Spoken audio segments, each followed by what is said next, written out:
ప్రపంచానికి శాంతి, అహింసల్ని ప్రబోధించిన దేశం మనది. యుద్ధం ఎక్కడ, ఎప్పుడు జరిగినా మానవాళికి తీరని నష్టం వాటిల్లుతుంది. యుద్ధం వలన కలిగే అనర్థాలను, శాంతి ఆవశ్యకతను గురించి విద్యార్థులకు తెలియచేయడమే ఈ పాఠం ఉద్దేశం. యుద్ధం మొదలుపెట్టాక గెలుపు ఎవరో ఒకరి పక్షాన నిలుస్తుంది. ఒకరు గెలిస్తే మరొకరు ఓడిపోవడమూ ఉంటుంది.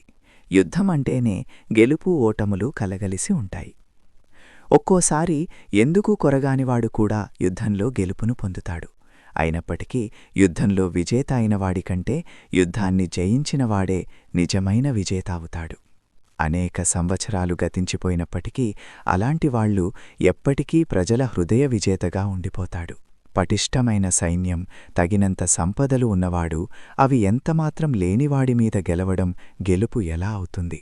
యుద్ధాన్ని మంచి తెలివితో ప్రణాళికాబద్ధంగా చేయడం తెలిసినవాడు అలాంటివేవీ తెలియని వారిపై గెలవడం విజయం ఎందుకవుతుంది? రెండు జంతువులు పోట్లాడుకున్నప్పుడు గెలిచిన జంతువు వీరత్వంతో రంకిలేస్తుంది. యుద్ధం ముసుగులో ఇరుపక్షాలు రణరంగంలోకి దూకినప్పుడు బలమైన ప్రత్యర్థి విజయ గర్వాన్ని చూపుతాడు. విజయం పొందినంత మాత్రాన జంతువు జంతువే. యుద్ధోన్మాడి ఉన్మాది కాకుండా పోతాడా? మనిషికి మధ్య యుద్ధం మొదలయ్యాక సాటి మనిషికి శత్రువు అని ముద్ర వేయవలసి వస్తుంది. అందువల్ల పచ్చగా ఉన్న నేల రక్తపంకిలమవుతుంది.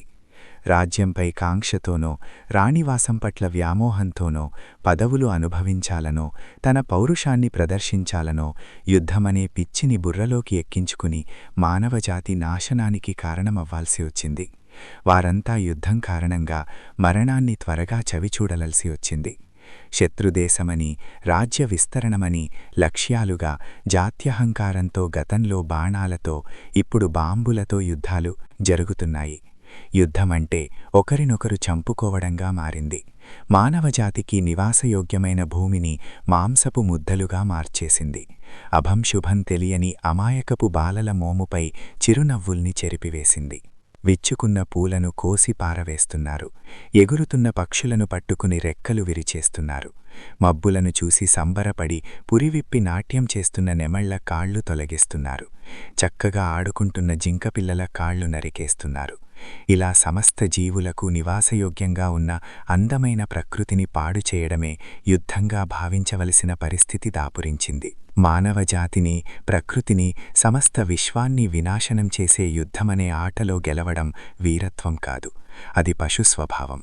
యుద్ధం చేయడం పౌరుషమనిపించుకోదు, అది పనికిమాలిన స్వభావమే అవుతుంది.